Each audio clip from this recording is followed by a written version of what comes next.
বাংলাদেশের আলোচিত গুমের ঘটনাগুলোর মধ্যে অন্যতম বিএনপির সাবেক সাংগঠনিক সম্পাদক এম ইলিয়াস আলীর নিখোঁজ হওয়া। দীর্ঘদিন পর এই ঘটনায় নতুন করে সামনে এসেছে চাঞ্চল্যকর কিছু তথ্য, যা নিয়ে আবারও তোলপাড় শুরু হয়েছে রাজনৈতিক অঙ্গনে। প্রতিরক্ষা গোয়েন্দা মহাপরিদপ্তর বা ডিজিএফআই এর সাবেক মহাপরিচালক লেফটেন্যান্ট জেনারেল অবসর শেখ মামুন খালেদ জিজ্ঞাসাবাদে গুরুত্বপূর্ণ বক্তব্য দিয়েছেন বলে জানা গেছে। গোয়েন্দা সংস্থার কাছে তিনি দাবি করেছেন, টিপাইমুখ বাঁধসহ ভারতের সঙ্গে ট্রানজিট ও ট্রান্সশিপমেন্ট ইস্যুতে আন্দোলনের ঘোষণা দেওয়ায় ইলিয়াস আলীকে টার্গেট করা হয়। তিনি আরও বলেন, তৎকালীন সরকারের উচ্চ পর্যায়ের নির্দেশনায় পুরো ঘটনাটি বাস্তবায়িত হয় এবং এতে র্যাবের একটি দল অংশ নেয়।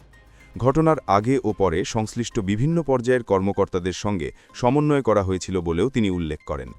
উল্লেখ্য, 22-17 এপ্রিল রাতে রাজধানীর বনানী এলাকা থেকে গাড়ি চালকসহ নিখোঁজ হন ইলিয়াস আলী। সে সময় শেখ মামুন খালেদ ডিজিএফআই এর প্রধান হিসেবে দায়িত্ব পালন করছিলেন। বর্তমানে একটি হত্যা মামলায় গ্রেফতার হয়ে রিমান্ডে রয়েছেন শেখ মামুন খালেদ। ঢাকা মহানগর গোয়েন্দা পুলিশ তাকে জিজ্ঞাসাবাদ করছে। তদন্ত সংশ্লিষ্ট সূত্র জানায়, প্রথমে নিজেকে নির্দোষ দাবি করলেও পরে তিনি স্বীকার করেন ডিজিএফআই এর অন্তত 2 জন কর্মকর্তা প্রযুক্তিগত সহায়তা দিয়েছেন। এছাড়া আরও কয়েকজন কর্মকর্তা আগে থেকেই বিষয়টি সম্পর্কে অবগত ছিলেন বলেও তিনি জানান। অন্যদিকে তদন্তকারীদের দাবি, ডিজিএফআই ও র্যাবের সমন্বয়ে একটি বিশেষ টিম এই অভিযানে অংশ নেয়। এদিকে একই সময়ে ডিজিএফআই এর সাবেক পরিচালক লেফটেন্যান্ট কর্নেল অবসর মোহাম্মদ আফজাল নাসেরকেও গ্রেফতার করে রিমান্ডে নেওয়া হয়েছে। ঢাকা মহানগর গোয়েন্দা পুলিশের যুগ্ম কমিশনার জানিয়েছেন, গ্রেফতার সাবেক সামরিক কর্মকর্তাদের কাছ থেকে পাওয়া তথ্য যাচাই করা হচ্ছে এবং তদন্তে গুরুত্বপূর্ণ অগ্রগতি আসছে।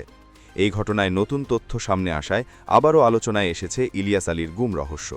তদন্ত শেষ পর্যন্ত কোথায় গিয়ে দাঁড়ায়, সেদিকেই এখন সবার নজর।